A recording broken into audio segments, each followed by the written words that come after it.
Welcome everybody to the Atheist Society for 2024. We don't have an agreed definition of atheism, but we will consider all opinions. We would like to let the speaker have a fair go, questions of clarification, and then we'll have discussions and question and answer at the end. And following that, we've got tea and coffee in the kitchen. We'd like to welcome today for the Darwin Day oration, Robert Bender, who's given this lecture on the same day on quite a few occasions before. And today, his talk is on Charles Darwin, The Descent of Man, 1871. Robert Bender. He published it in 1871, 12 years after The Origin of Species, and he was really, really anxious because The Origin got a lot of very negative response from the public. He was really anxious. As soon as he started talking about the relationship of humans to evolution, it'd be big trouble. So he was really, really concerned about it. He had to tackle two problems in his effort to develop a view of man's descent from earlier forms. He had to show that humans are just animals with physiology and body parts, ways, organs, developmental processes and mental activity similar to those of other animals, and that tiny gradations are possible for all discerned gaps. He also had to show that there were earlier forms from which modern humans evolved. So it's a twin problem.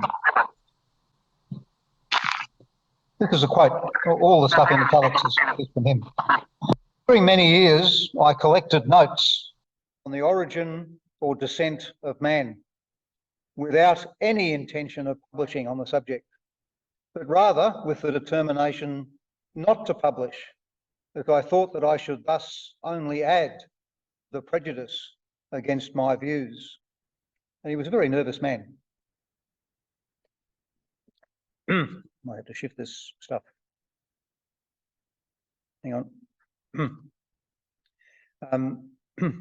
Got it. Naughty. Homological structure, embryological development, and rudimentary organs of a species remain to be considered, whether it be man or any other animal to which our attention may be directed. So this was what he was setting out as his program. It's about homology, about embryology, rudimentary organs, and various other things. He starts off with a guy named Boucher de Perth. He started off showing that the man definitely was a species with great antiquity, and showing that this antiquity is very important was something that started with this gentleman named Boucher de Perth, who was a Frenchman, obviously, and is part of the indispensable basis for understanding his origin. Once you accept that man is ancient, then he wasn't created 6,000 years ago. You can see de Perth lived from 1788 to 1868, so he died just before this book was being written. De Perth was a customs officer in Abbeville in northern France, but devoted his leisure time to archaeology. In 1830, he found worked flint tools in the Somme Valley gravels. In his time, Noah's flood was still seen as an indicator of things having occurred very long ago. So before the flood was a sign of antiquity. And he published a book, Antiquité Celtique et Antédiluvienne. So Celtic antiquities and stuff from before the flood. That was to show us really, really ancient. This is from Wikipedia. In 1847, commenced the issue of his monumental 3-volume work, Antiquité Celtique et Antédiluvienne, a work in which he was the first to establish the existence of man in the Pleistocene, which is the Old Stone Age, or early Ternary period.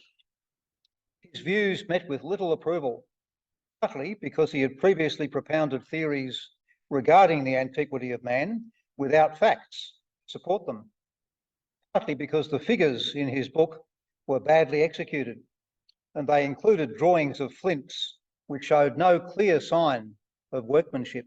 And you can see the flint that's in the photograph there, one of the ones he found, It's very obviously an Acheulean hand axe. Today, the hand axes of the Somme River district are widely accepted to be at least 500,000 years old, and thus the product of Neanderthal populations, while some authorities think they may be as old as 1 million years and therefore associated with Homo erectus. That's from Wikipedia. So Darwin got it right by lauding de Pelth as a pioneer of this period. On homologies, Darwin had to say, we will first see how far the bodily structure of man shows traces, more or less plain, of his descent from some lower form. All the bones in his skeleton can be compared with corresponding bones in a monkey, cat, or seal. And I've just put up skeletons of those. Every bone they've got, we've got the same bone. It might be a different length and different thickness. Bone for bone, we're pretty much identical with all other mammals. He then moved on to talk about something that most of us don't really know about, called lanugo, the problem of the hairless ape. We are the only ape that seems to be hairless. Fine wool hair, so-called lanugo, with which the human fetus during the 6th month is thickly covered, offers a curious case. It is first developed during the 5th month on the eyebrows and face, and especially round the mouth, where it is much longer than that on the head. A moustache of this kind was observed by Eschrich, whose photograph is there, on a female fetus. But this is not so surprising a circumstance as it may at first appear. The two sexes generally resemble each other in all external characters during an early period of growth. The direction and arrangement of hairs on all parts of the fetal body are the same as in the adult, but are subject to much variability. And there's a very important issue in Darwin's evolutionary theory, variability, from which some variations get selected to multiply and others disappear. So what he's showing with the lanugo is there are vestiges of the old time when we were very hairy apes. There's still little signs on fetuses. So we're just hairy apes who've become a bit hairless. But at one stage of our development, we're not so hairless at all. So we then move on to the vermiform appendix. Vermiform just means like a worm, and the appendix does look rather like a worm. With respect to the alimentary canal, I have met with an account of only a single rudiment, namely the vermiform appendix of the cecum. The cecum is a branch or diverticulum of the intestine, ending in a cul-de-sac. It appears as if in consequence of changed diet or habits, the cecum had become much shortened in various animals, the vermiform appendage being left as a rudiment of the shortened part. That this appendage is a rudiment, we may infer from its small size and from the evidence which Professor Canestrini has collected of its variability in man. In man, Os coccyx, together with certain other vertebrae, so functionless as a tail, plainly represent this part in other vertebrate animals. At an early embryonic period, it is free and projects beyond the lower extremities. There's the human tail. At one stage in the embryonic development, it is a free tail, just like the tail of any other tailed mammal. And we then lose that. So it's not always a visible tail. Okay, even after birth, it has been known in certain rare and anomalous cases to form a small external rudiment of a tail, as you can see in the photo at the right. That kid's got a tail, which must have been cut off. I'm hoping this is not a modified photograph, but I can't tell. So this is Lamarck. I'm sure you've heard of Mr. Lamarck. The standard comment about Darwin is that he knew nothing about inheritance.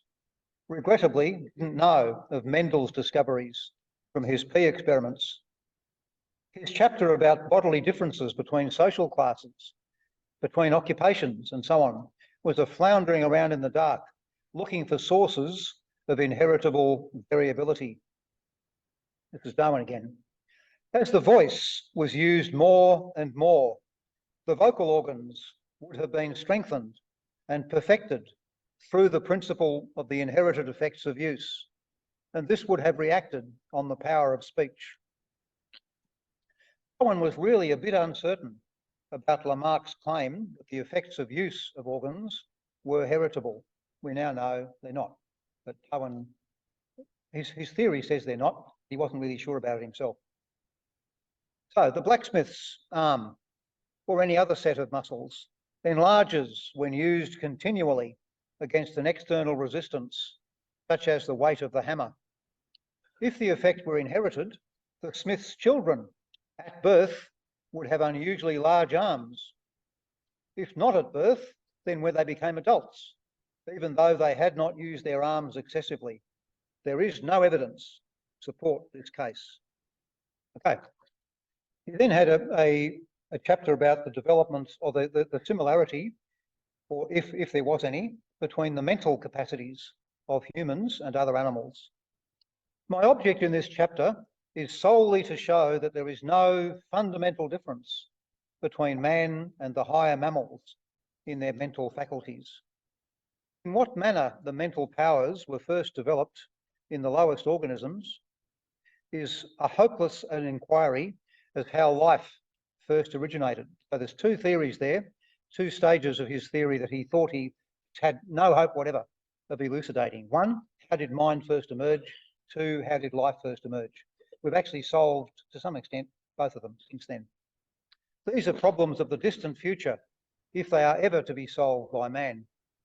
The 2009 paper from the Christian Science Monitor, which I've put the heading up here, Scientists Discovered the World's Earliest Known Brain, describes a fossil marine animal from 520 million years ago, early Cambrian, that had a brain similar to those of scorpions and other arthropods. So the radiation of arthropods, including several designs of simple brains with a common ancestor, perhaps 545 million years ago, Ediacaran, a period before the Cambrian. This animal is called Fuxianhua because it was found in China, obviously.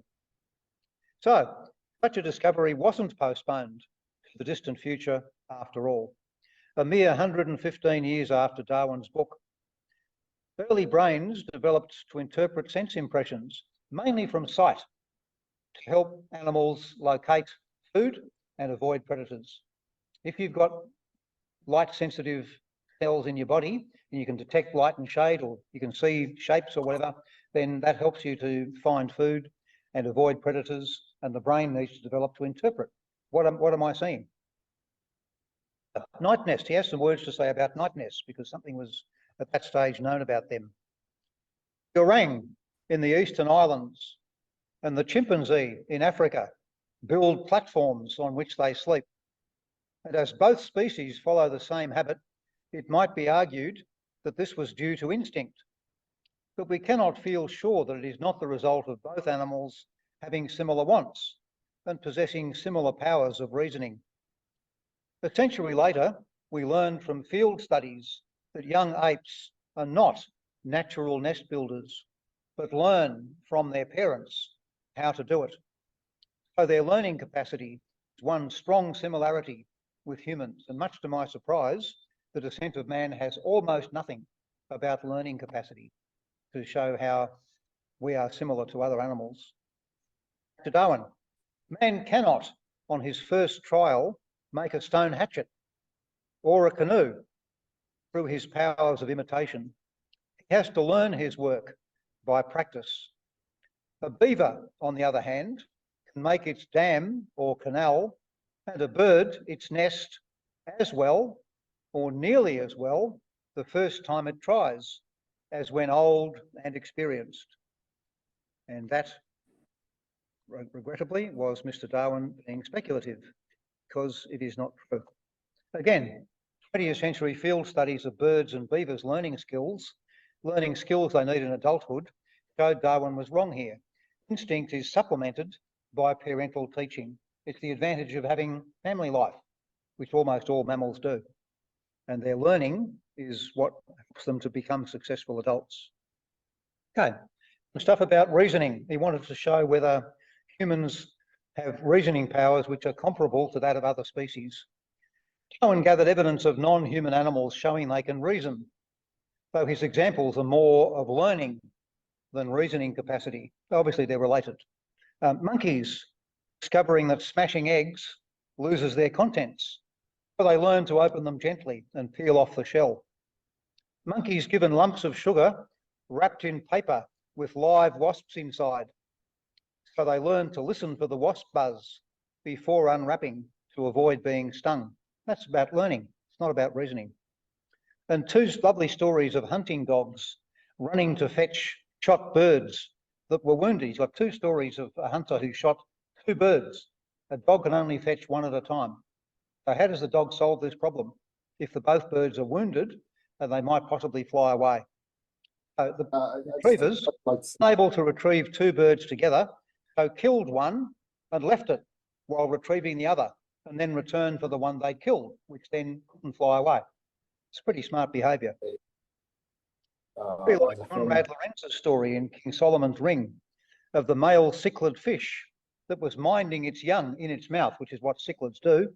And when it spotted a tasty food item, real problem. If I swallow my young ones along with the food, I'm not a good father. So it's just sat there for about 10 minutes wondering, how do I solve this problem?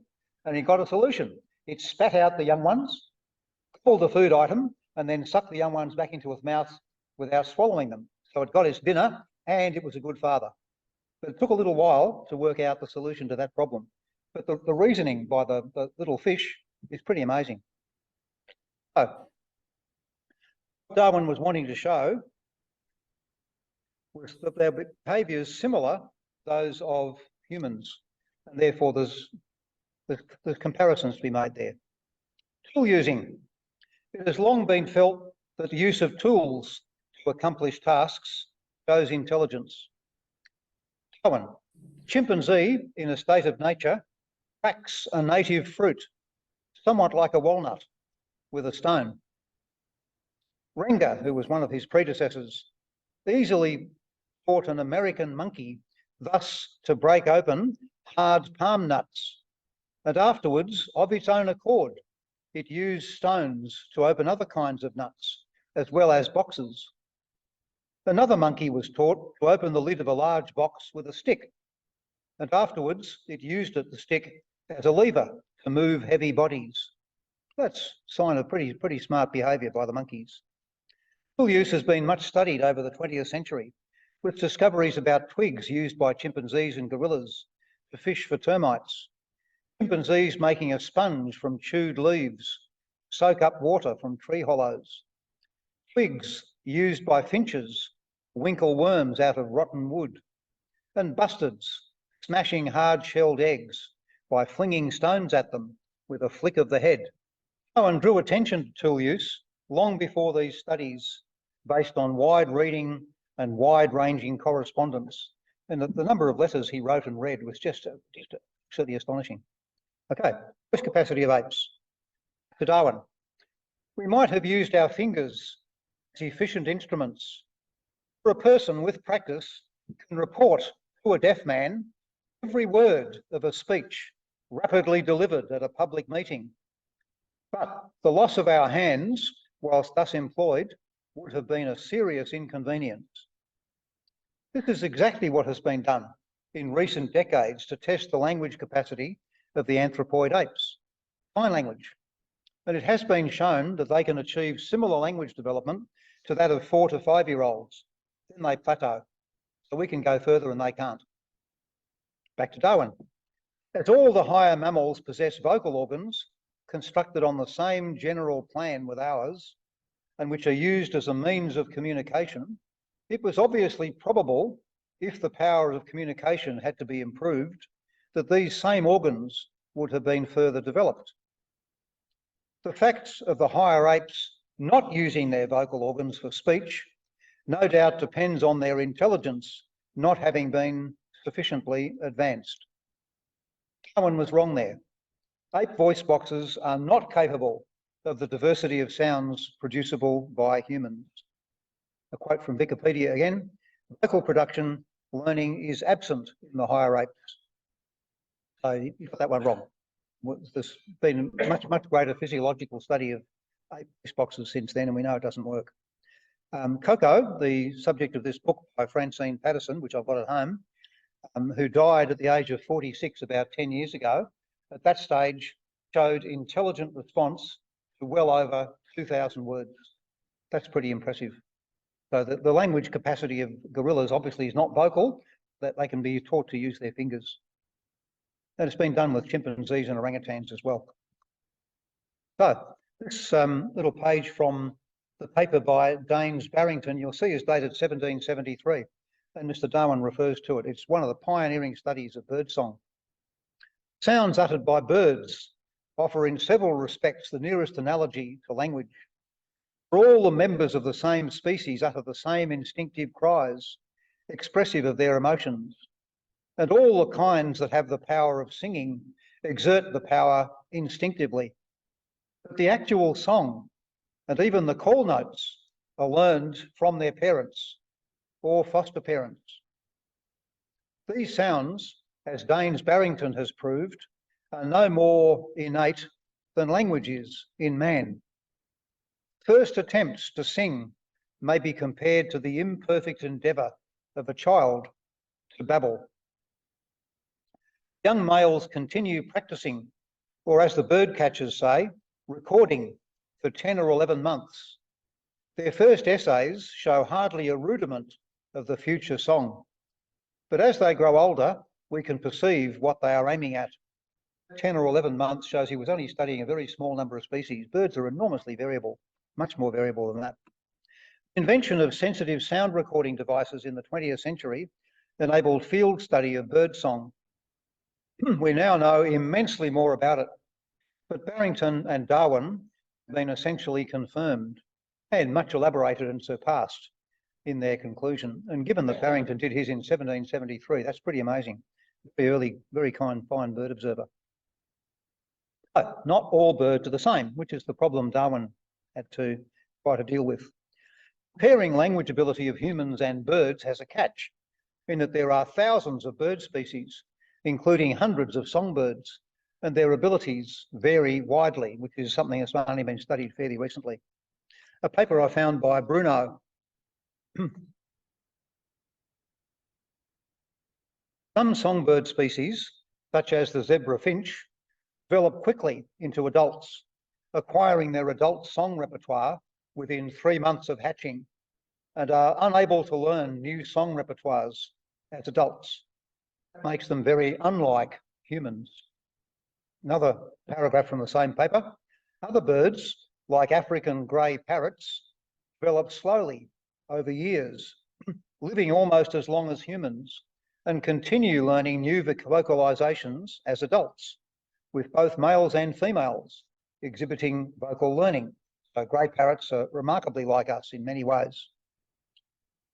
Both birdsong and human speech are systems whose articulatory basis is a precisely controlled oscillation of the vocal apparatus, corresponding to an equally precise acoustic oscillation on perceptually salient features. So oscillation of your voice box and oscillation of the tympanum in your ear.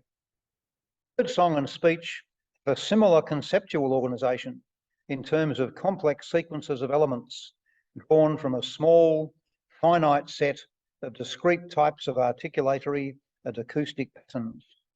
In both birdsong and human speech, these patterns are culturally learned, with outcomes that vary widely across communities, while retaining species-typical characteristics. Similarity led Charles Darwin, this is a quote from Bruno's paper, to hypothesise that human language developed out of singing, and that birdsong is the nearest analogy to language, with the referential aspects of human speech gradually overlaid on skills in production and perception originally evolved for song. Whether or not this conjecture is true, analogies remain striking. Right. Both spoken language and birdsong are acquired primarily during early life by a cultural transmission. However, as opposed to speech, most birdsong is not used for communicating knowledge and is produced mainly in the context of courtship and territorial defence. Okay, he has some stuff to say about self-consciousness. It would be useless to attempt discussing this high faculty, which according to several recent writers make the sole and complete distinction between man and the brutes. Hardly two authors agree on their definitions. I've got to shift this out of the way again. Right. This faculty could not have been fully developed in man until his mental powers had advanced to a high standard, and this implies the use of a perfect language. So self-consciousness is not possible unless you've got a language as sophisticated as ours. Again, Darwin was wrong. He proposed no tests to examine self-consciousness in non-human animals, but many tests have been developed since his time. And this next paragraph's from Wikipedia about a very widely used test. The sense in which animals or human infants can be said to have consciousness or a self-concept has been hotly debated. It is often referred to as the debate over animal minds. The best known research technique in this area is the mirror test, devised by Gordon Gallup, in which the skin of an animal or human infant is marked while they are asleep or sedated with a mark that cannot be seen directly. It is visible in a mirror. The animal is then allowed to see their reflection in a mirror. If the animal spontaneously directs grooming behaviour towards the mark, it is taken as an indication that they are aware of themselves. Over the past 30 years, many studies have found evidence that animals recognise themselves in mirrors. Self-awareness by this criterion has been reported for all the apes and elephants. Cetaceans, bottlenose dolphins, killer whales, maybe false killer whales, and surprisingly, some birds, Eurasian magpies and pigeons, which can pass the mirror test after training in the prerequisite behaviours. This is about the Eurasian magpie, which is quite different from our magpie. It's just called a magpie because it's black and white. The Eurasian magpie is the first non-mammalian species to pass the mirror test. When contrasting coloured stickers were placed on their feathers, the magpies reacted in their reflections by trying to remove the mark. Birds who were marked with invisible stickers showed no altered behaviour. Prior to this experiment, scientists believed that self-recognition abilities came from the neocortex, a part of the brain found only in mammals. Since magpies are birds, they do not have this part of the brain.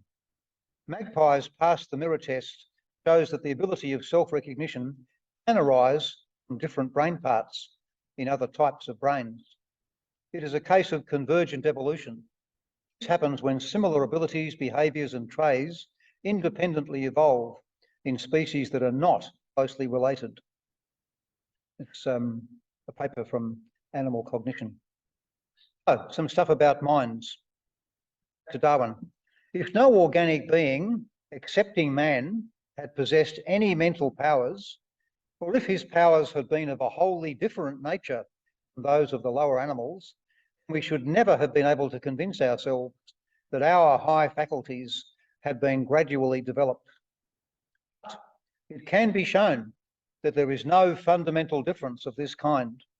We must also admit that there is a much wider interval in mental power between one of the lowest fishes, as a lamprey, as in the photo, or a lancelet, and one of the higher apes, and between an ape and man. Yet this interval between the lamprey and the ape is filled up by numberless gradations. We can see how mind developed from the very primitive mind of lampreys, who just want to find food, to the much more sophisticated social minds of chimpanzees. A standard Darwin technique. If there is a gap, what once must have filled that gap with fine gradations? This is especially possible for two species that speciated millions of years ago, their intermediate ancestors all being now extinct. A century after Darwin's book, many intermediate species have been found. Australopithecines, Homo erectus, Homo heidelbergensis, and so on. The number is quite amazing. None of it was known in Darwin's time. And through the 20th century, long-term studies of apes communities showed how similar their mental processes are to to ours. I'm sure you've heard of the work of Jane Goodall and Diane Fossey and possibly Birute Goldikas, who specialised in orangutans in Borneo. She's still there. Goodall has obviously long retired, and Fossey got murdered, and Goldikas is still there, still at work. Position seems to me in a high degree probable. Namely, any animal whatever endowed with well-marked social instincts would inevitably acquire a moral sense or conscience as soon as its intellectual powers had become as well developed or nearly as well developed as in man. And obviously no animal has got that developed, but chimpanzees are pretty close. And this study, the chimpanzees' bystander reactions to infanticide, involved a long study showing videos to chimpanzees of various activities. One of the activities was killing a baby. And what the researchers were looking at is how did the chimpanzees react? And they reacted very, very agitated to the killing of a baby, which suggests that quite possibly they were horrified at this behaviour and showing some sort of moral conscience. It's one of the very first attempts to show moral consciousness in a non-human species. They can't speak, all you can do is observe their behaviour and their reaction to things. And this was quite an impressive study. It suggests that for whatever millions of years ago humans existed, or pre-humans existed on the way to evolving into modern humans, they had no moral sense, but suddenly acquired one when their brains were big enough, which leaves open the question of how it may have developed in the early stages of pre-human communities after the speciation away from chimpanzees, and whether chimpanzees have a moral sense. This was not seriously explored until Jane Goodall's work in the 1960s. Back to Darwin. The difference in mind between man and the higher animals, great as it is certainly one of degree and not of kind. The moral sense perhaps affords the best and highest distinction between man and the lower animals. Darwin offered no ideas on the progression from a very primitive pre-human moral code, what now passes for one in most societies, golden rule, which we all learn as children.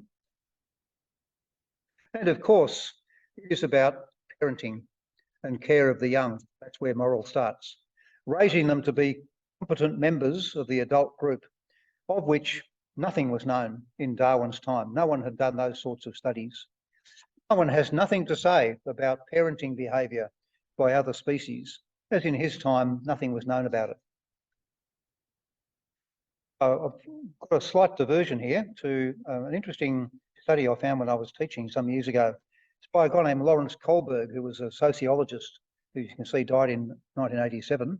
He was interested in studying the stages of moral development of humans, and he proposed this 6-stage development. The first one he called pre-conventional. Punishment and obedience. What is wrong is what brings punishment. If Dad smacks me for something, he must think I shouldn't do that, so I won't. I have no idea why, but I got smacked, therefore I better not do it. So that's not a real moral concept at all. Then the instrumental concept. Recognition that others have needs and interests. Right is what serves the desires of others, so they give you what you want. And older children quite often go through that phase. They still have no principles of their own, but they know how to get what they want. I give you what you want, you give me what I want. I'll be quiet in the back seat of the car and you'll get me an ice cream. Then we get to the conventional stage. Conformity to group values of those one trusts and is loyal to. Working to be a good son, friend, club member. And Kohlberg suggests that most adults get to that stage, which is why we can coexist in a society with all these other adults. Loyalty to the nation and its laws, respect for law. Most of us get there and we stop at red lights and don't murder people. And then we get to the principled stage, which is more advanced. Interpret and select moral principles for oneself, understanding that social rules change by agreement after some agreed process. Accept that different people can have different ethical values. And finally, number 6, universal ethical principles, evaluated using tests of logic, universal application, consistency, principles of justice, equality, human dignity, persons seen as ends, not as used by others as mere things. But very few adults, he's suggesting, get there. So we don't all develop to the same level of moral development. Some go further than others. It's a simple example. Much of the rules in the early books of the Bible seem to be stuck at stage one. If I'm punished for it, I better not do it. Rules reinforced by threats of punishment from a punitive God, usually with no justification of what made the behaviour good. The only thing is, if you don't do it, I'll punish you. Or if you do it, I'll punish you. That's the only criterion. It's level one in Mr. Kohlberg's design. So, intellectual and moral faculties. After pages of fretting over the moral development of human communities, Darwin admitted that problem, however, of the first advance of savages towards civilization is at present much too difficult to be solved. And he didn't. He just floundered around. Development of the art and science of anthropology was half a century in the future, and very little was then known of the diversity of moral codes in different primitive societies. No attempt had been made to develop a sequence of moral development. Moral advance is not about tribe replacing tribe, which is what Darwin described it as. Many tribes have disappeared, other tribes have replaced them. Those tribes are more advanced, therefore taken us further in moral development. It's not what happens. That's not the way culture works. So Darwin's text is a floundering around in anecdotes. Just shift this out of the way again. I can find the mouse, the cursor. He didn't seem to have any concept of how moral codes might have advanced, and had nothing to say about the interaction of patriarchy, for example, and moral codes, or about gender equality. He was very preoccupied with altruism as the test of moral worth, which is still used quite a lot. And there is nothing about moral developments arising out of the transition from nomadic hunting and gathering cultures to settled village and town life. A lot of our morals are about living in big communities, which hunters and gatherers don't. And therefore, a lot of our morals are a product of that transition. And Darwin just didn't think about that at all. Virtually all of our understanding of this transition developed long after Darwin died.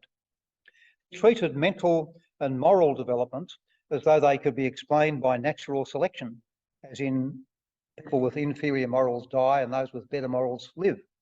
And that community history is just another application of it. I think it's a very unfruitful approach. Cultural change works differently.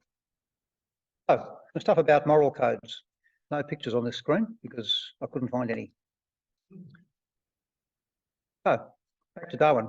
Undoubtedly, it would have been very interesting to have traced the development of each separate faculty from the state in which it exists in the lower animals to that in which it exists in man. But neither my ability nor knowledge permit the attempt. So he didn't try. He sort of did. Darwin knew his own limitations, but didn't seem to know the problem he had with understanding what moral development is about. He wrote as though there was a single moral code, that of 19th century England, and could not recognise that any earlier civilization could have any other. Either had none or the one that I've got today. So he wrote about the same virtues that were valued in 19th century England, relating to mutual defence and protection of community life, and strongly emphasising altruism. And this is back to Darwin again. All this implies some degree of sympathy, fidelity, and courage, and of course only humans have these characters. But Darwin offers no mechanism by which such virtues might develop, or what sort of group life was possible before these virtues emerged. The problem is, none of the field studies of other mammals had been done in his lifetime. It is a product of the 20th century. Goodall with chimpanzees, Fossey with gorillas, Baldicus with orangutans, Jean Altman with baboons, Cynthia Moss with elephants, Conrad Lorenz with many birds, and so on. Darwin doesn't mention power structures and how they affect moral behaviour or otherwise. Pecking orders, differences between species that mate for life, those that are promiscuous.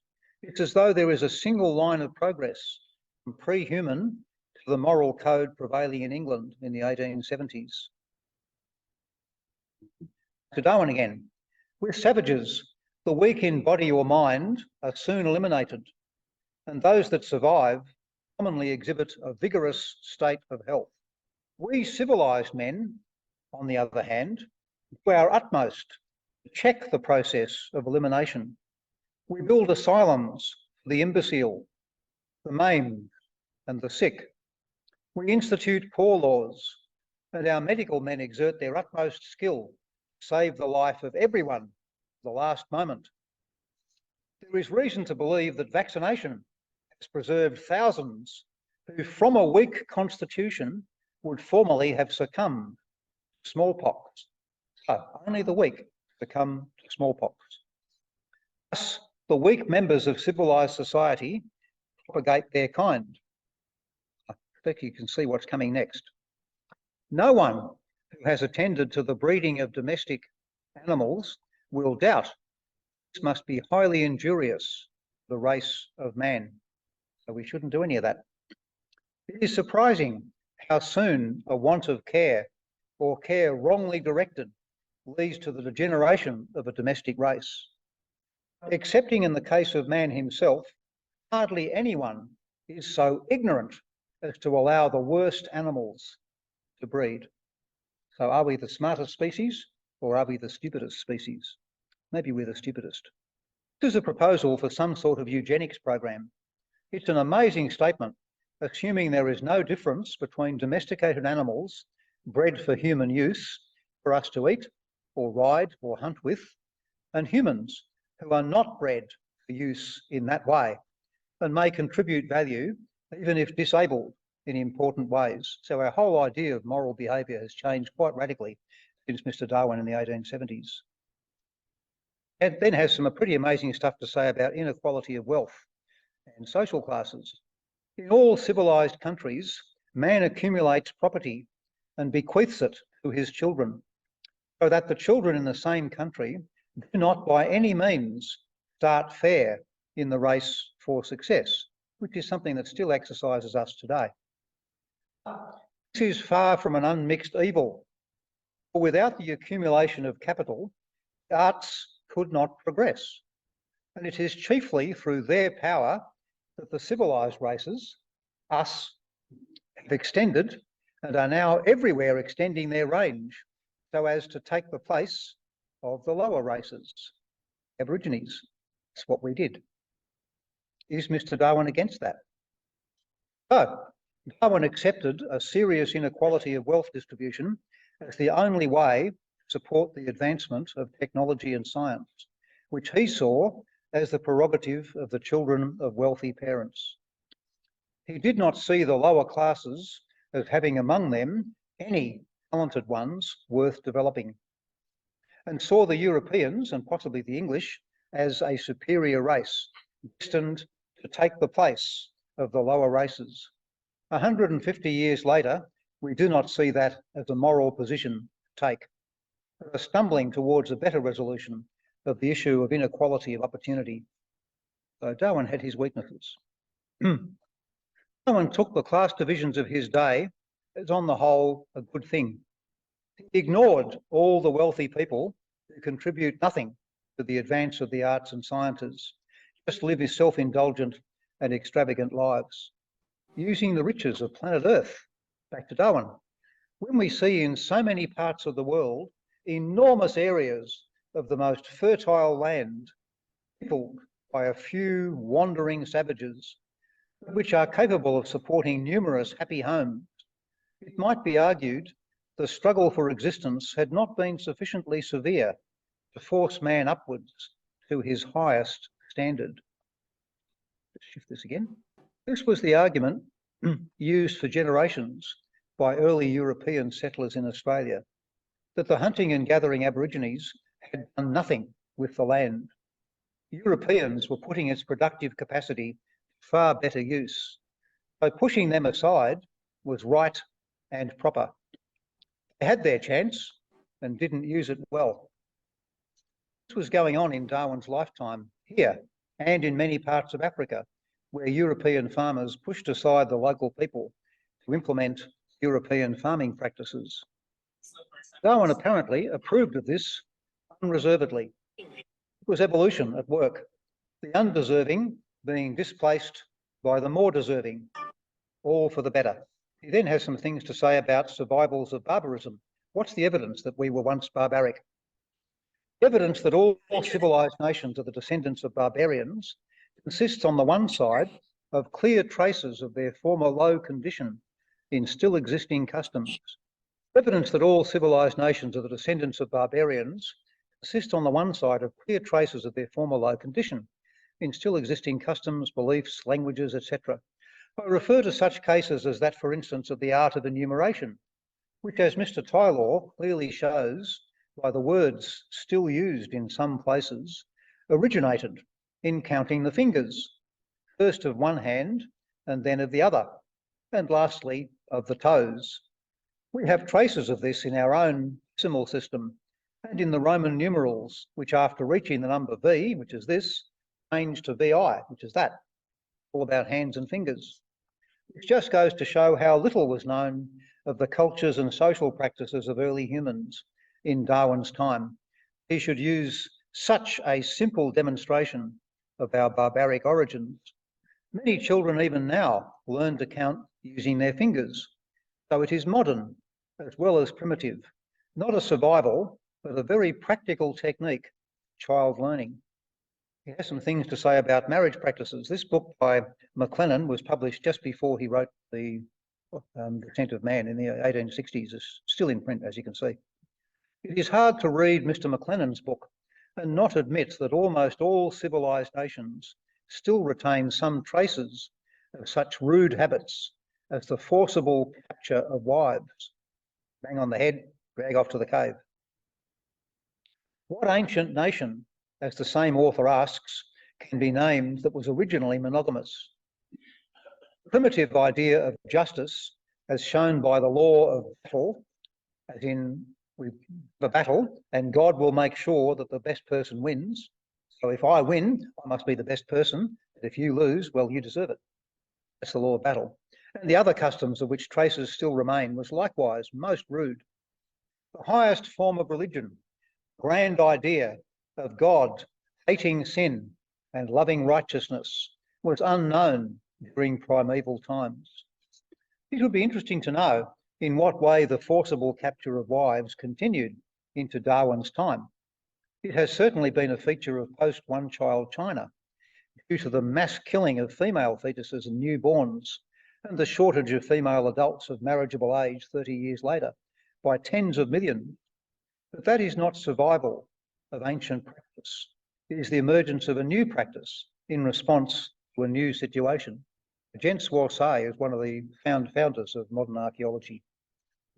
Looking to a very remote period in the history of the world, we find, to use Sir J. Lubbock's well-known terms, a Paleolithic and Neolithic period, that is the Old Stone Age and the New Stone Age. And no one will pretend the art of grinding rough flint tools was a borrowed one. In all parts of Europe, as far east as Greece, in Palestine, India, Japan, New Zealand and Africa, including Egypt, flint tools have been discovered in abundance. And of their use, the existing inhabitants retain no tradition. There is also indirect evidence of their former use by the Chinese and ancient Jews. Hence, there can hardly be a doubt that the inhabitants of these many countries, which include nearly the whole civilized world, were once in a barbarous condition. Believe that man was aboriginally civilized and then suffered utter degradation in so many regions is to take a pitiably low view of human nature. It is apparently a truer and more cheerful view. Progress has been much more general than retrogression. It's one of the problems of his time. People believe the golden age was long ago. Everything's got worse since then. He's saying, no, it's not true. Golden age is now. Worsay, who was director of Denmark's National Museum, developed the scheme of stone to bronze to iron ages, which we used for a long, long time. It's gone now. Supported excavations and collected prehistoric stone tools. His works much influenced Lubbock, and through him, Darwin. Darwin liked the idea of progress, as you can see from that quote there. Evolution is directionless, but he couldn't let go of the idea of progress. We have progressed. We are progress on the lower races. Flint tools are knapped, not ground. It was early days in the study of stone toolkits. Now there are humans who are, or Europeans who are expert flint tool knappers. He has an interesting thing to say about the origins of religion. There is no evidence that man was originally endowed with the ennobling belief in the existence of an omnipotent God. On the contrary, there is ample evidence, not from hasty travellers, but from men who have long worked with savages. Numerous races have existed and still exist, who have no idea of one or more gods, and who have no words in their language to express such an idea. If, however, we include under the term religion belief in unseen or spiritual agencies, the case is wholly different. This belief seems to be almost universal with the less civilised races, nor is it difficult to comprehend how it arose. As Mr. McLennan has remarked, some explanation of the phenomenon of life a man must feign for himself. The first to occur to men seems to have been natural phenomena are ascribable to the presence in animals, plants, and things of such spirits prompting to action as men are conscious they themselves possess. Belief in spiritual agencies would easily pass into the belief in the existence of one or more gods. Or savages would naturally attribute to spirits the same passions, the same love of vengeance or simplest form of justice, and the same affections which they themselves had experienced. The same high mental faculties which first led men to believe in unseen spiritual agencies, in fetishism, polytheism, and ultimately to monotheism, would infallibly lead him, as long as his reasoning powers remain poorly developed, to various strange superstitions and customs. Many of these are terrible to think of, such as the sacrifice of human beings to a blood-loving God, trial of innocent persons by the ordeal of poison or fire, witchcraft, etc. Yet it is well to reflect on these superstitions. They show us what an infinite debt of gratitude we owe to the improvement of our reason, to science, and our accumulated knowledge. As Sir J. Lubbock has well observed, it is not too much to say that the horrible dread of unknown evil hangs like a thick cloud over savage life and embitters every pleasure. So he has a very poor opinion of primitive religion. Darwin's argument is simple. Religion hasn't always meant what we mean by it now. What we experience now are the religions of modern urban states full of well-educated, literate people. The early religious developments occurred in communities of illiterate people, vulnerable to much more superstitions and emotional interpretations of phenomena. This was millennia before the emergence of modern science. So the kinds of evidence we apply now to evaluating religious claims did not exist and had no impact on people's minds. Behaviours we regard as religious are also modern. Burning at the stake, trial by ordeal, animal sacrifice, invocation of ghosts and omens are not part of modern religious culture, at least most of it anyway. If religion can develop as far as it has from the primitive societies, those of sophisticated urban states, there are sure to be missing aspects of it that make it far less different from the reactions of non-human animals to mysterious phenomena. He then has some really interesting stuff to say about the affinities and genealogy of man. Where do we come from? What's the evidence about being earlier species that we evolved from? Man is descended from some lower form, notwithstanding that connecting links have not hitherto been discovered, which is rather sad that in 1870 that was pretty much true. In the 1870s, the first Neanderthal bones had been discovered in 1859. Almost all the material from the Paleolithic has been found since Darwin wrote his book. We had very little to go on. Man is liable to numerous slight and diversified variations, which are induced by the same general causes as in the lower animals, It's variation. It's central to natural selection, and he applied it to humans. Man tends to multiply at so rapid a rate, his offspring are necessarily exposed to a struggle for existence, and consequently to natural selection, which is the influence of Malthus's essay on population, which guided very much his Origin of Species. He has given rise to many races, some of which are so different that they have often been ranked by naturalists as distinct species, which is just more variation, really. His body is constructed on the same homological plan as that of other mammals, and he passes through the same phases of embryological development. In other words, we're just mammals, just like other mammals. So, the problem, how do we classify man?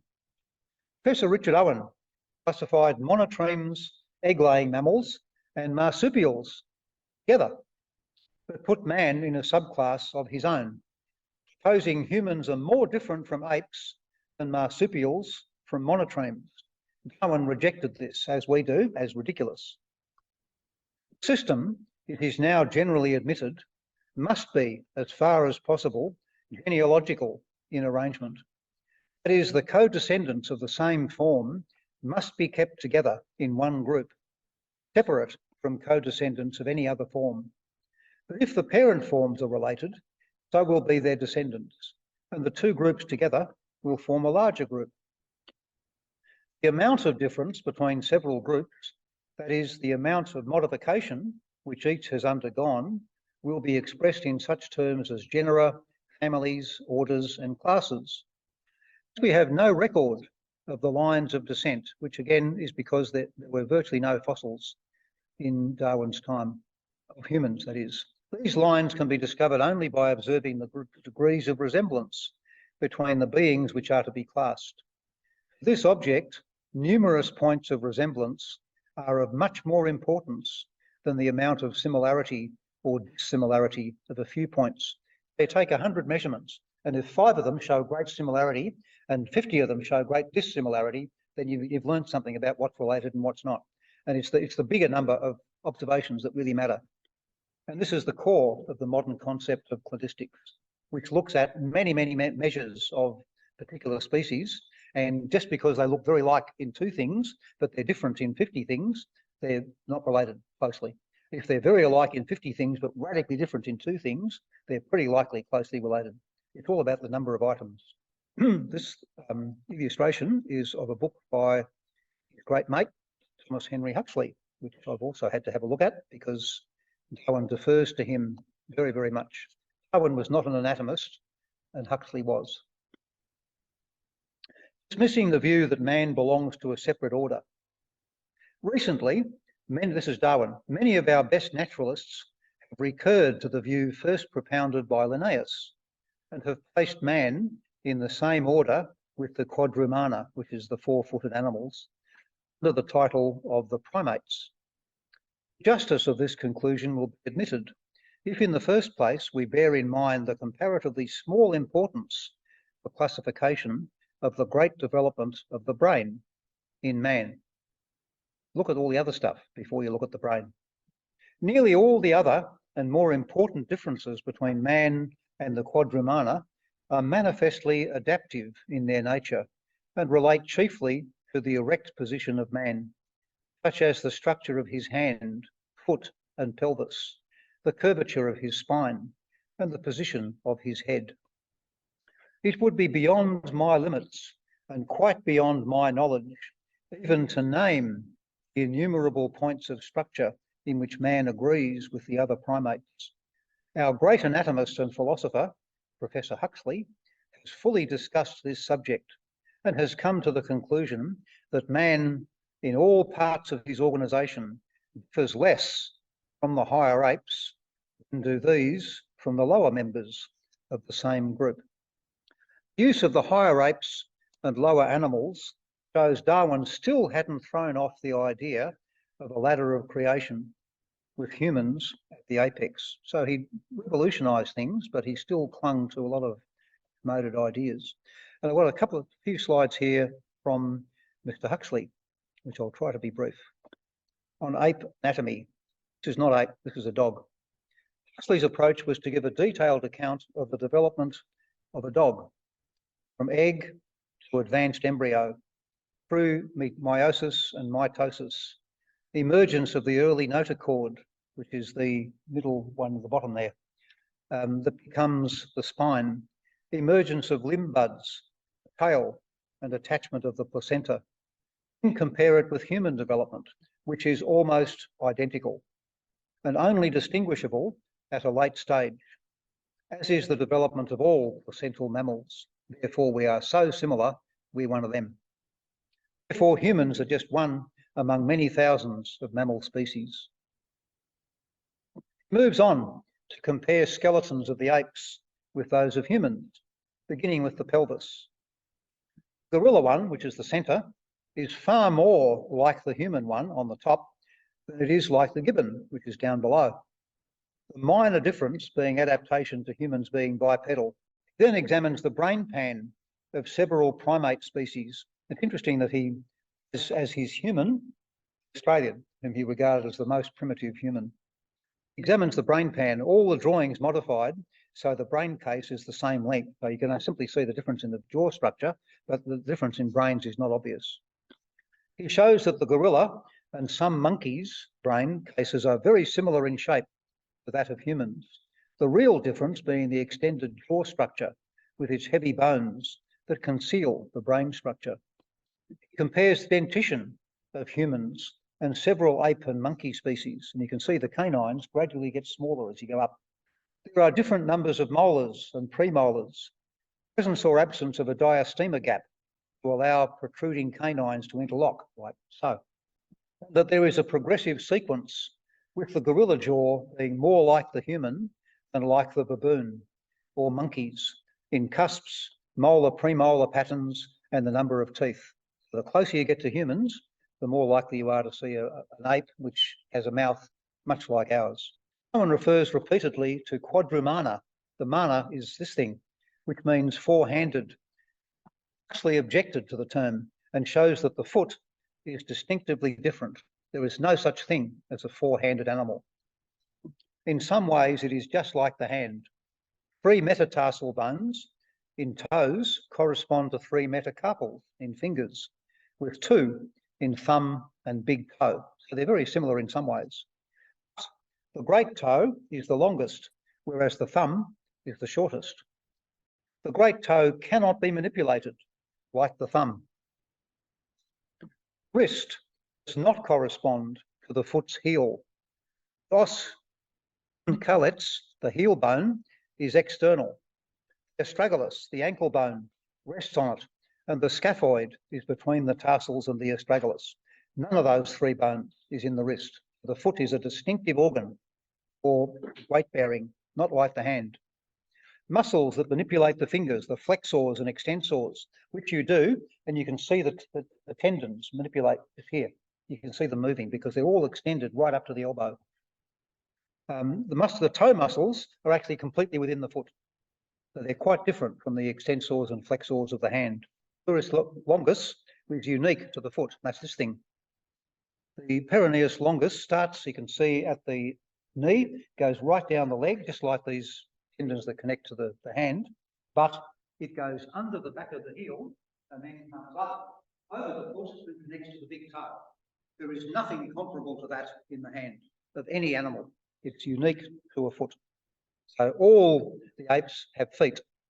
They've all got the peroneus longus. He then looks at brains.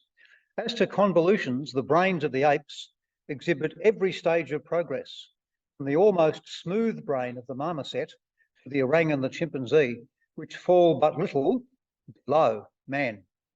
It is most remarkable that as soon as all the principal sulci appear, patterns according to which they are arranged is identical to that of the corresponding sulci of man. The surface of the brain of a monkey exhibits a sort of skeleton map of man's, and in the man-like apes the details become more and more filled in until it is only in minor characters, such as the greater excavation of the anterior lobes, constant presence of fissures usually absent in man, and the different disposition and proportion of some convolutions, that the chimpanzees or the orang's brains can be structurally distinguished from man's. Thus, Whatever system of organs be studied, comparison of their modification in the ape series leads to one and the same result. The structural differences which separate man from the gorilla and the chimpanzee are not so great as those which separate the gorilla from the lower apes. So we are just the third chimpanzee, as Jared Diamond wrote. This is actually again, the present moment, but one process of physical causation has any evidence in its favour. Or in other words, there is but one hypothesis regarding the origin of species of animals in general, which has any scientific existence, propounded by Mr. Darwin, and they were great mates. So one stroked the other, which is lovely. Now, Mr. Darwin's hypothesis is not, as far as I'm aware, inconsistent with any known biological fact. On the contrary, if admitted, facts of development, of comparative anatomy, of geographical distribution, and of paleontology become connected together and exhibit a meaning such as they never possessed before. And I, for one, am fully convinced that if not precisely true, the hypothesis is as near an approximation to the truth as, for example, the Copernican hypothesis was to the true theory of the planetary motions. So did Copernicus get it right? Copernicus actually got it wrong. He was obsessed with perfect circular motion, still had this medieval belief in perfection, which was corrected a century later by Kepler, explaining the elliptical orbits of all planets and moons.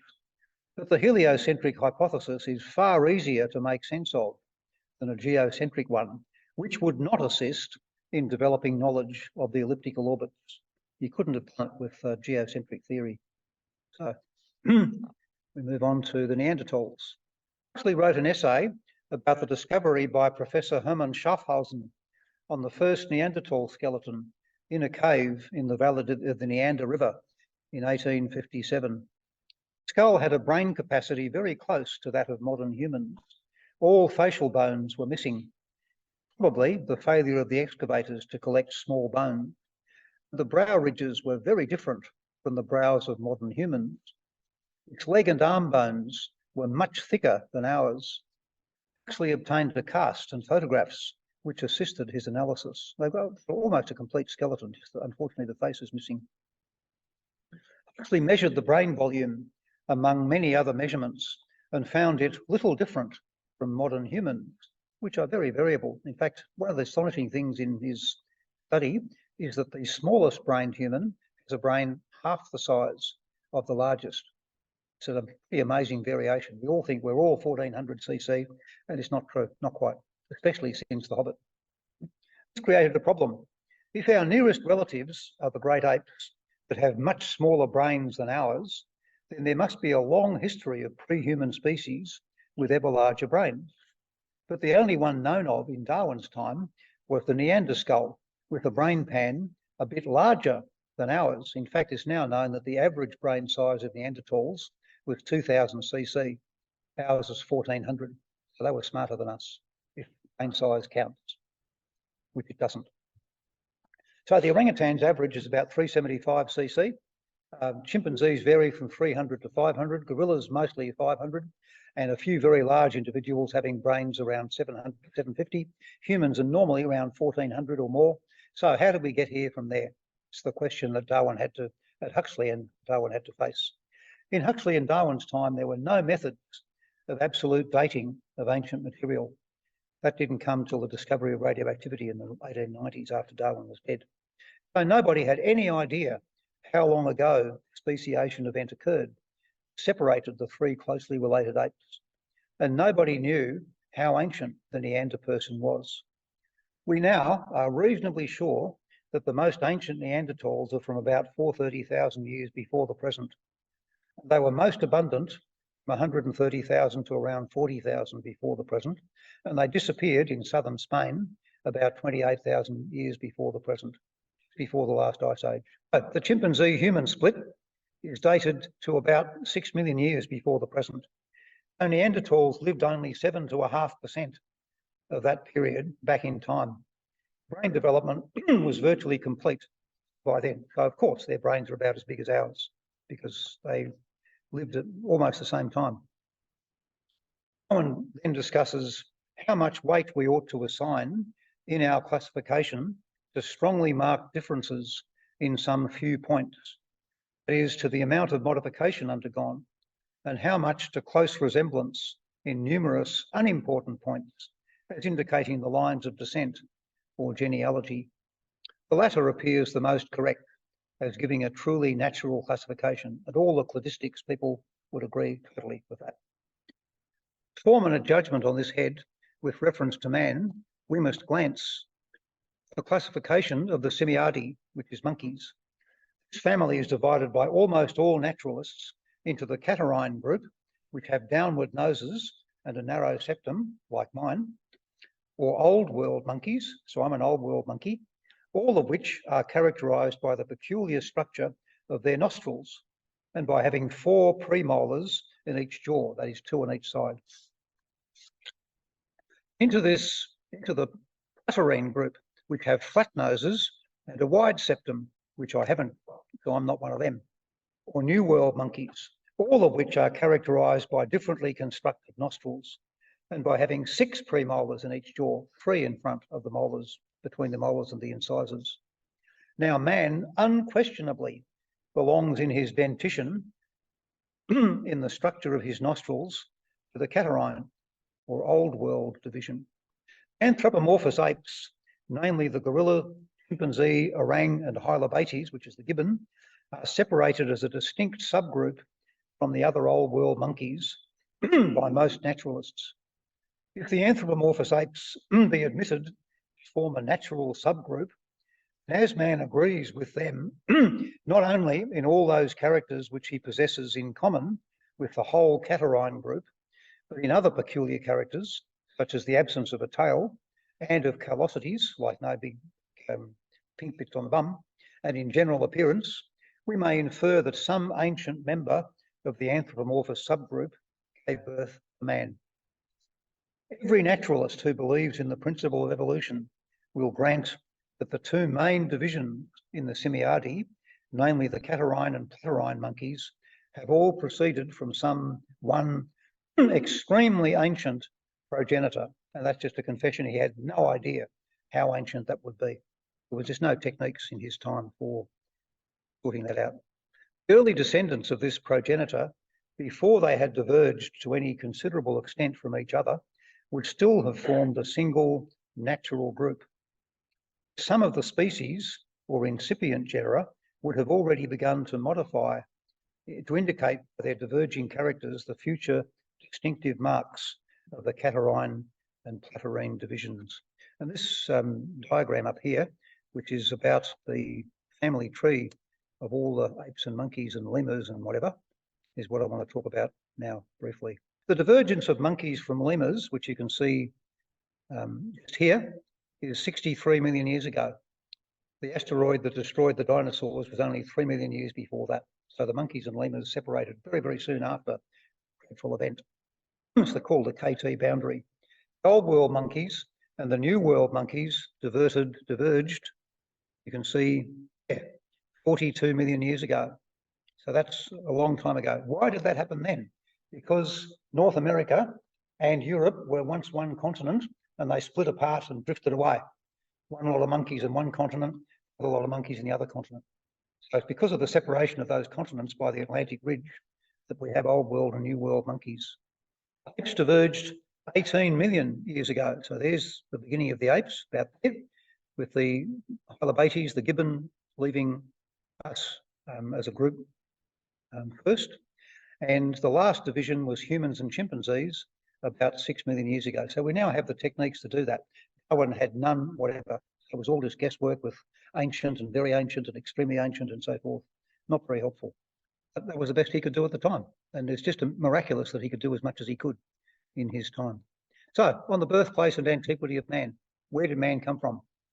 This is Darwin.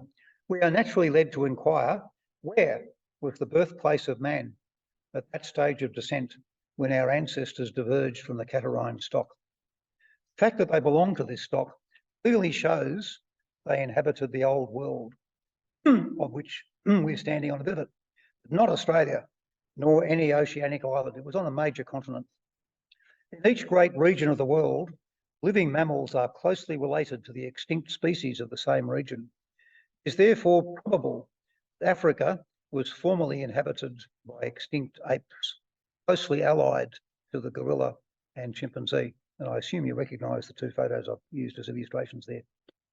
And as these two species are now man's nearest allies, it is somewhat more probable that our early progenitors lived on the African continent than elsewhere. Darwin's speculation has proved very prescient. It is now believed that all apes, including hominids, developed in Africa. Much research through the post-war period has unearthed many fossils, making the beginnings of a family tree going back now well over 4 million years possible. So we haven't got quite back to the 6 million year speciation event, but we're getting very, very close. Dryopithecus. This is Darwin again. It is useless to speculate on this subject, for an ape nearly as large as a man, namely the Dryopithecus of Lartet. That's Edouard Lartet who discovered the fossils, and you can see he died the year this book was produced, which was closely allied to the Anthropomorphous Hylobates, existed in Europe during the Upper Miocene period. And the Miocene is 23 to 5 million years ago. The Upper Miocene is what she's talking about. It's 11 to 5 million years ago. So well before the separation of gorillas, of orangutans from modern humans. During Darwin's lifetime, very fragmentary Dryopithecus material was found in Europe, mostly teeth. Some fragments have since been found in North Africa, so they may have been African. The species most resembles the gorilla, which split from the chimpanzee line about 8 million years ago. So Dryopithecus may be earlier, which confuses the genealogy a bit, but most of the apes are African, obviously. There's some fascinating stuff about the races of man. One of Linnaeus's problems was deciding whether two closely related organisms were two different species or just two variants of the one species. Darwin faced the same problem with the races of humans. He got a long chapter about races. In this time, some regarded Aboriginal Australians and Europeans, Kalahari Bushmen and Eskimos as different species. Others regarded them as variants within one species. So how do you sort out which one it is? Darwin presented arguments for and against because it was an uncertain question in his time. It still is. It began with one of his serious errors, independently of blending from intercrossing, showing his unfortunate unawareness of Mendel's discoveries from his pea experiments. There is no blending. There are dominant and recessive genes. Every naturalist would lay much stress on the fact of their external parasites being specifically distinct. Mr. Murray has carefully examined the pediculi, which is lice, collected in different countries from the different races of man, and he finds that they differ not only in colour, but in the structure of their claws and limbs. So if you get different lice on different races of humans, maybe we're all different species. That's one possibility. Distinction is no longer accepted. This one, Pediculus humanus, is universal. The real distinction is between head and body lice, which is what this study is about. It was a study of people who had both head and body lice. Not common, but they do. And the interesting thing is they don't mix. Head lice stay in the head and the body lice stay in the body. They're two quite different species. And all the head lice on all species, all humans are all the same, and all the body lice on all humans are all the same. So he thought this was possibly one way of sorting it out, but it wasn't. And then he had this fascinating stuff about Mr. Broca. I suspect you've probably heard of Mr. Broca, especially Jenny. Naturalists would next inquire whether the races of men, when crossed, were in any degree sterile, which is obviously a really good criterion. He might consult the work of a cautious and philosophical observer, Professor Broca, and in this he would find good evidence that some races were quite fertile together, but evidence of an opposite nature in regard to other races. I don't know where he got that from, because it's just not true.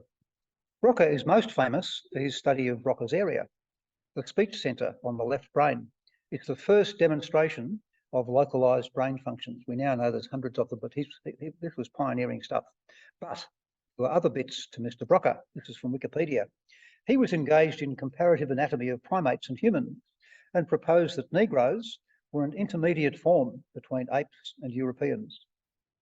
He saw each racial group as its own species and believed racial mixing eventually led to sterility. So we don't agree with Mr. Brocker anymore. It was normal for the time, and Darwin was caught up in it with his frequent references to the lower animals and lower races. Independently of fertility, character of the offspring from a cross has sometimes been thought to provide evidence whether the parent forms ought to be ranked as species or varieties. After carefully studying the evidence, I have come to the conclusion that no general rules of this kind can be trusted. So he's pretty dubious about all the arguments going on in his time. A lot of it was just crap. So for a single species, the illustration I found was in Darwin's time.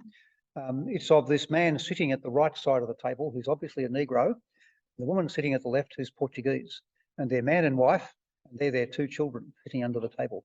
Which genes won? Looks like his genes won. On the other side of the question, if our supposed naturalist were to inquire whether the forms of man kept distinct, like ordinary species when mingled together in large numbers in the same country, he would immediately discover this was by no means the case. In Brazil, he would behold an immense mongrel population of Negroes and Portuguese. In Chiloé, other parts of South America, he would behold the whole population consisting of Indians and Spaniards, blended in various degrees. Our naturalist would likewise be much disturbed as soon as he perceived that the distinctive characters of every race of man were highly variable. It strikes everyone when he first beholds the Negro slaves in Brazil, who have been imported from all parts of Africa. He went on to show the variability means that all the races actually overlap at the edges, that say that this race is totally different from that race, which is not true.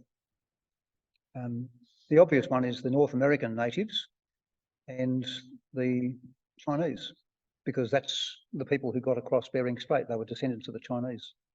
The most weighty of all arguments against treating the races of man as distinct species is that they graduate into each other, independently in many cases, as far as we can judge, of their having been intercrossed. In other words, there's overlap. So at the edges, it's really hard to tell which race a person's in.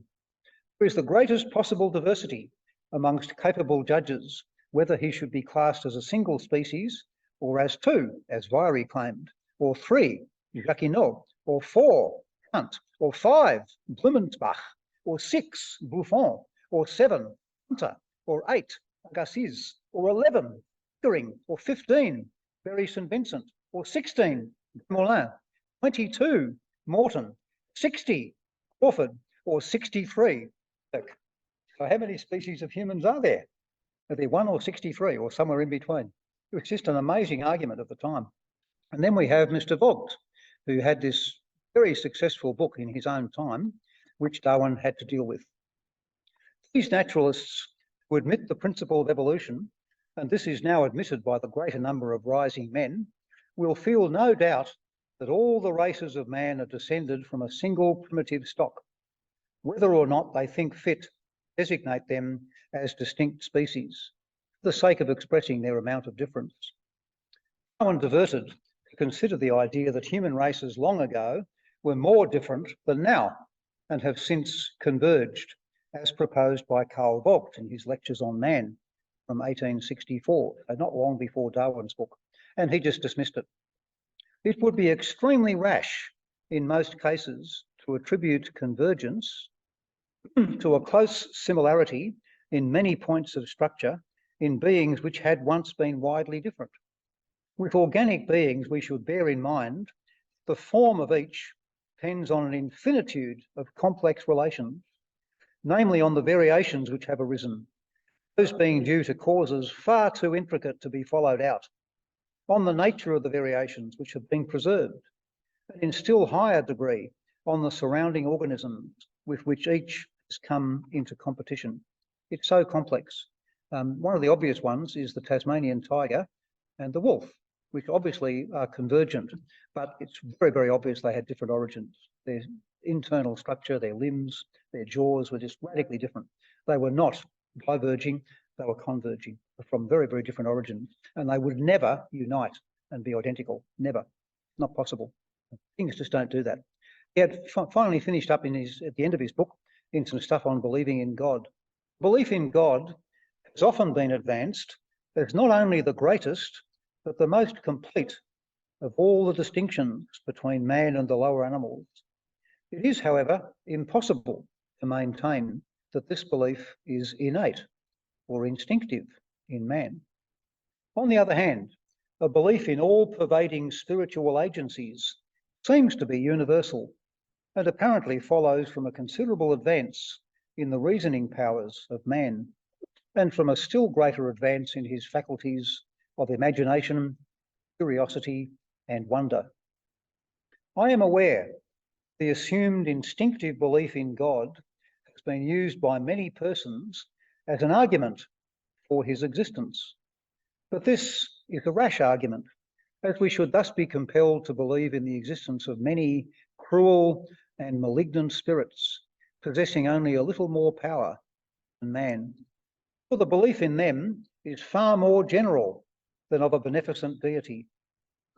The idea of a universal and beneficent creator of the universe does not seem to arise in the mind of man until he has been elevated by long continued culture.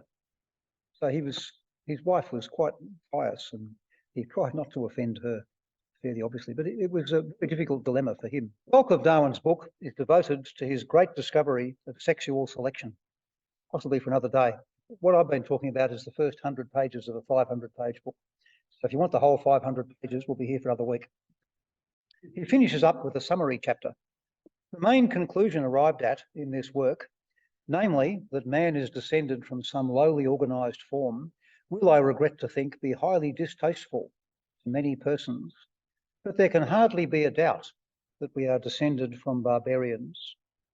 For my own part, just to explain the background to this paragraph, he tells two stories earlier in the book about a monkey which was a pet of a man, and the man was under threat, and the monkey went to save him. Very altruistic monkey. And a troop of baboons which were approached by some savage dogs, and they climbed a tree, and the tree was not able to get them a sufficient distance to be safe from the dogs, and so all the baboons fled up the hill, except one young juvenile baboon. And one of the adult baboons came back and snarled at the dogs and grabbed the baby and ran off. Really good care for the juvenile. So he obviously was very impressed by this. For my own part, I would as soon be descended from that heroic little monkey who braved his dreaded enemy in order to save the life of his keeper, a zoo monkey, or from that old baboon who, descending from the mountains, carried away in triumph his young comrade from a crowd of astonished dogs, as from a savage who, delighted to torture his enemies, offers up bloody sacrifices, practices infanticide without remorse, treats his wives like slaves, knows no decency, and is haunted by the grossest superstitions. Of course, Darwin and all of us are descended from both. The Descent of Man went on sale, 2 portly 450-page volumes, retailing for 24 shillings. A second edition was called for within 3 weeks. By the end of March, 4,500 copies were in print, and Darwin was almost £1,500 better off. A fine big sum, he boasted to Henrietta, one of his daughters, offering her a £30 memento for her labours. She was his proofreader. The early response was astonishing. Everybody is talking about it without being shocked. Few howls of abuse, few anti-Darwinian rants. It was so perplexing that he asked Murray, the publisher, you can see it's John Murray, publisher, to note reviews in out-of-the-way papers, especially the religious, to confirm his worst fears. Nothing turned up. Most reviewers let out a low moan, and that was it. Like the Edinburgh critic, he conceded that the book was raising a storm of mingled wrath, wonder, and admiration among the populace. Grudgingly admitted some sort of evolution, denied man's spiritual powers were selected from brute instincts. Otherwise, earnest-minded men will be compelled to give up those motives by which they have attempted to live noble and virtuous lives. In other words, if we knew we were evolved, we'd all get back to being brute savages, because there's no point in not being brute savages. And that's from Desmond and Moll's wonderful book on Darwin, which I had a look at this afternoon. And that's it. Hey, we got there. I learned a lot from doing that. I hope you did too. Thank you very much, Robert. That was a most elucidating and worthy lecture to be given on Darwin Day. The book's been sitting on my shelf for about 30 years. This lecture forced me to read it. Good. Wonderful book. Before we go on to questions, are there any, what we would like to do is to offer our gratitude to the Unitarian Church. There's a bowl, if anyone still has any folding stuff that they have handy, be grateful if that could be contributed. And the Unitarians do appreciate contribution. Announcements. There are other free-thought activities taking place in Melbourne, notably the Humanists, and they will have a lecture later this month. Would you like to tell us the details, Jenny? Yes, most importantly, on Monday, there's the Darwin Day barbecue, which is at the Yarra Bend Park, the boathouse, from 5 o'clock. Yes, make an announcement. Yes. See your faces meeting library on the third Thursday each month at 7:15. And next week, Rosalie is speaking about Australian schools as a religion. Third Monday, I think, of the month, and they've just moved to a hotel in Preston. So, but they do have it online as well. So without any further ado, if we've got any questions from Zoom people first. We'll take one Zoom question. We might rotate. Anyone got a question in Zoom, on the Zoom people? No, see anyone with their hand up. Let's move on to here. Any questions from the audience, please? Penny first. I wanted to find out what sort of process the downside.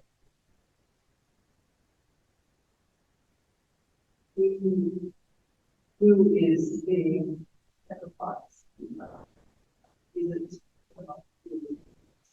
there is a great close high or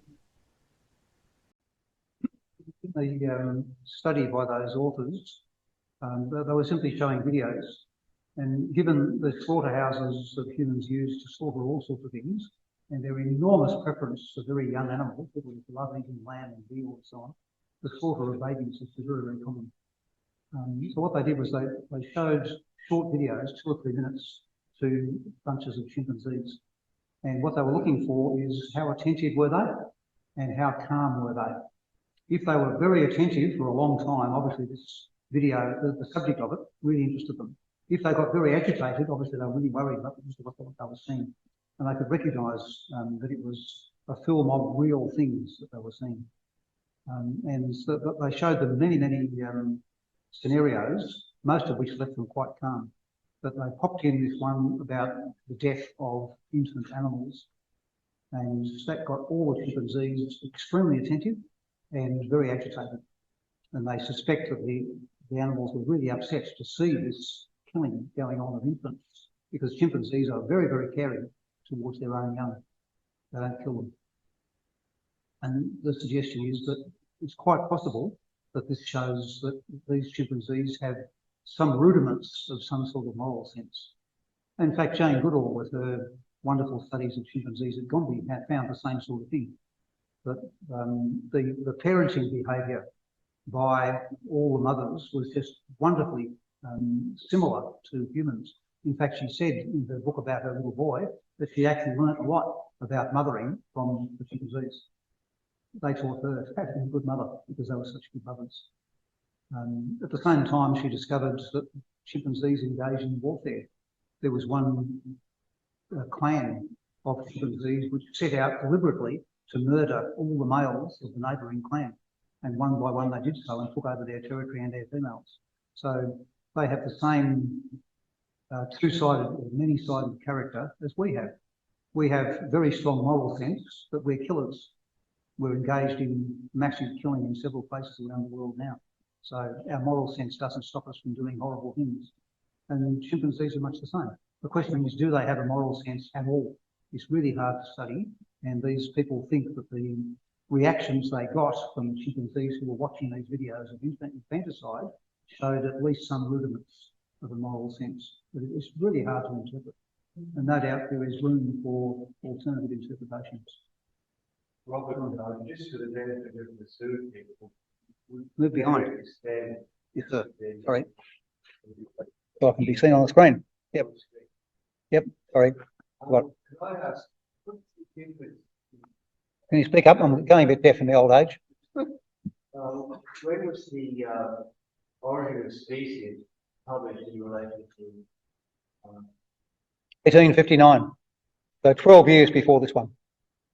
And but in that 12 years, a lot of young biologists and anatomists and so forth had read the origin of species and cheered to see this wonderful explanation of what they were studying. And most of the well-known biologists were very much on Darwin's side. There were very, very few against him, other than Richard Owen, who just wouldn't give up the idea that marsupials and monotremes were closer to each other than man is to chimpanzees. He just couldn't accept it. So in a way, that explains why there wasn't such an adverse reaction. Yeah, the reaction to the origin of species was ferocious. And 12 years later, it was much calmer. People got used to the idea. Most people. But obviously not everyone. But if you go from a situation where 100% of people are against you to a situation where 5% are against you, that's a huge movement. And that's pretty much what seems to have happened. Joe. Sorry? Lucy. You showed. Oh, yes, Lucy, yes. What is Lucy? Lucy was about a 50% complete skeleton, which was discovered in Ethiopia in the 1970s. What is now accepted as being an Australopithecine, which is a pre-human group of animals. There were half a dozen Australopithecines. This was Australopithecus afarensis, about so tall. Lucy was a female, obviously. She was called Lucy because the archaeologists or the paleontologists happened to have a tape and they were listening to the Beatles, Lucy in the Sky with Diamonds, while they dug out the first bones, and they thought, this is a female, let's call her Lucy. The fact that the skeleton was about 40% complete, 40 to 50% complete, I think, means that unusually, instead of just digging up a few teeth and saying this is a different species, they had the whole skull, they had most of the ribs and the vertebrae, a fair bit of the pelvis, and quite a bit of the arm and leg bones. And so they had a pretty good idea of how the teeth related to the whole lifestyle of this animal. They could tell whether she walked upright, which she did. And so uprightness came before big brain, because she had quite a small brain, about 500 cc, I think. And there's been long a question among paleontologists about whether upright walking came first or big brain came first. And then Mary Leakey discovered these footprints at Lake Collie, which are dated to 3.5 million years ago. And the brain was still quite small at that stage. So upright walking came long before the big brain. In fact, the upright walking, which frees the hands for doing all sorts of things, probably helped then the development of tools and the development of the big brain. So Lucy was a huge discovery in its time because it was by a long, long way the most complete pre-human skeleton that had been discovered. A few more have been discovered by him again since then, and lots of things by other people. But because she was about 3.5 million years ago, it took our pretty good knowledge of the whole animal's anatomy a long way back. for comparing what their anatomy was with ours. How are they similar? How are they different? We've since gone about another 1,000,000 years beyond that. There's huge amounts of research being done in that area. The problem being it's politically very unstable. Ethiopia is just a very war-torn area. So a lot of the time since Lucy's discovery, it's just been too dangerous to work there. But there's obviously huge prospects of more discoveries in Ethiopia and the surrounding countries around Sudan. There's someone who's Oh, someone wanting to ask a question. they can speak, I guess. Yeah, hi, it's Mel. I just wanted to say too that like there's been other species of Australopithecus being found and Panopithecus found, as well as Homo erectus and Homo florentensis and Homo, all the other homos. So I mean, I'm just saying there's plenty of species of intermediate, if you want to call it that, of pre-human apes that show the tree branching pattern of evolution. I just wanted to say that because there's plenty of fossil evidence and DNA evidence.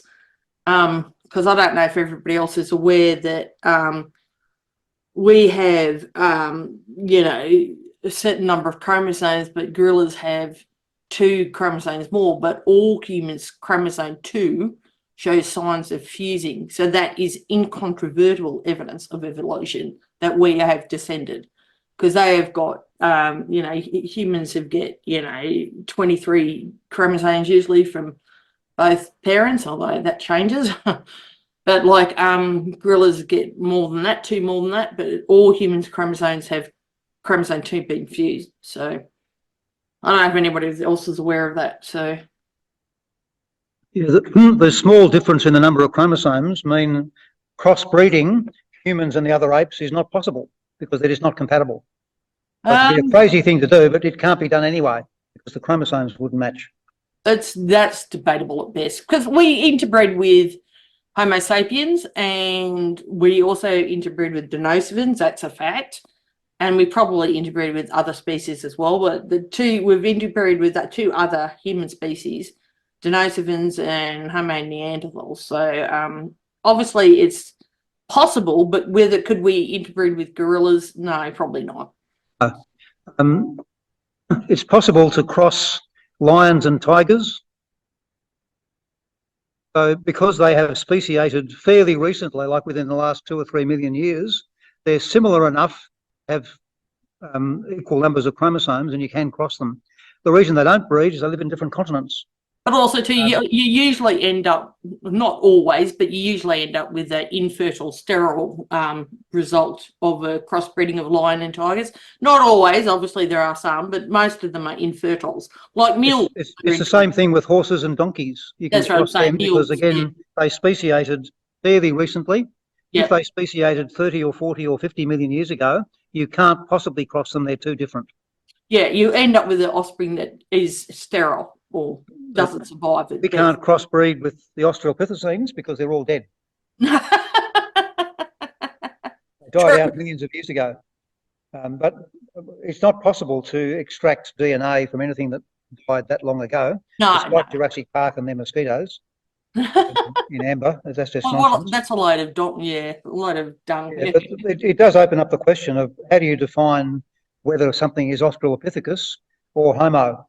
They actually have a lot of problems with that because there are several species that have been defined as Homo, that several species of Australopithecus so overlap, they can't tell where one finishes and the other starts. So they're actually having a huge problem with that because they're finding that the Australopithecus, like some species are overlapping with some Homo species so much that it's very difficult to tell the difference. So where does the whole idea of species is a myth anyway? It's just little boxes that we draw around nature. Nature doesn't actually work like that. But I mean, they're actually having a problem with that because some of these now they've found so many species of apes and whatever that they can't tell the difference anymore. And it's very hard. They don't know where to draw the line. So. One of the more interesting aspects of it is the ladder of creation stuff that Darwin obviously found great difficulty letting go of. Oh, yeah. Current metaphor is a bush, as in we are not the top of the ladder, we're just No. one twig on a bush. Yeah. Nothing yeah. special about us, we're just one species. Yep. And the evidence from recent paleontology is that many times in the past, there may have been 5 or 10 species of humans at the same time in different parts of the world. Oh, yeah. At the moment, there's only one. There's if you look up like in human genetics, there's a list of 20 different human species that all existed at some time or other. And there's a lot of them. I don't know, Homo heidelbergus, Homo florensis, I don't even know them all. There's so many of them, it's gotten ridiculous because they just keep finding stuff and they go, ah. Yeah, the big problem is when you get a new species of extinct Homo or extinct Australopithecus, usually you're talking about 1 or 2 or 3 skeletons. Yeah, as opposed to talking about 8,000 million modern humans, where that's you right. can study enormously their variability. Oh, that's right. I mean, as I said, not all humans have 46 chromosomes. I mean, some have 47, 48, 45, 44. It's true. Yeah. So, Okay, point made. Can we move on to the next question? Has anybody else got any more questions? I think we might have No, reached we've run out of time. Yeah, I think so. Past everyone's bedtime. Thank you, Mel. Thank you, Mel, for that. That's good stuff. I've done a fair bit of reading in paleontology. It's wonderful stuff. And it's just amazing how fast the whole field is changing. What we believed when I was in my 20s, 50 years ago, what we accept now is just radically different. Okay, so time to wind up. Thank you for coming along. Nice little audience. And not a lot of people fell asleep, which is nice, even though I went on for a long time. So thank you for that too. And I'll see you again all next month. Thank you very much, Robert. And yeah, we'll end the session now. Thanks very much, everybody.